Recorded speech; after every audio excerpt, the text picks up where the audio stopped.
എങ്ങനെയാണ് ആ ഒരു സിനിമയിലേക്ക് വന്നത്? എൻ്റെ ഒരു ഫ്രണ്ട് കണ്ണൻ എന്ന് പറയുന്ന സുഹൃത്തുണ്ടായിരുന്നു, ചങ്ങനാശ്ശേരിയിലുണ്ട്. അദ്ദേഹത്തിൻ്റെ ഒരു ഫ്രണ്ട് കണ്ണേട്ടൻ, അദ്ദേഹത്തിൻ്റെ ഫ്രണ്ട് അശോകേട്ടൻ, വിനയൻ സാറിൻ്റെ അസോസിയേറ്റ് ആയിരുന്ന ആളായിരുന്നു. അപ്പോൾ കണ്ണേട്ടൻ എന്നെ അറിയാം, അപ്പോൾ എൻ്റെ ആഗ്രഹങ്ങൾ അറിയാം. അപ്പോൾ ഒരു ദിവസം ഇങ്ങനെ പറഞ്ഞു ഇന്നോടാ ഇന്നപോലെ വിനയൻ സാർ ഇന്നപോലെ അസോസിയേറ്റിനെ പരിചയപ്പെടുത്തി കണ്ണേട്ടൻ.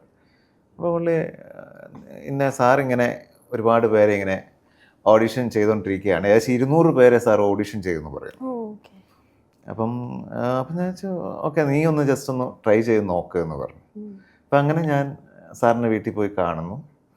അപ്പം ഞാനിങ്ങനെ വണ്ടി അകത്ത് കയറ്റി വിട്ടിട്ട് ഇറങ്ങിയപ്പോൾ പിന്നീട് എൻ്റെ അടുത്ത് പറഞ്ഞു, സാറിൻ്റെ അസോസിയേറ്റ് പറഞ്ഞു, നീ ഇങ്ങനെ കാറിൽ നിന്ന് ഇറങ്ങുമ്പോഴേ പറഞ്ഞു, ഇതാണ് എൻ്റെ ഹീറോ പറഞ്ഞു എന്ന് പറഞ്ഞു.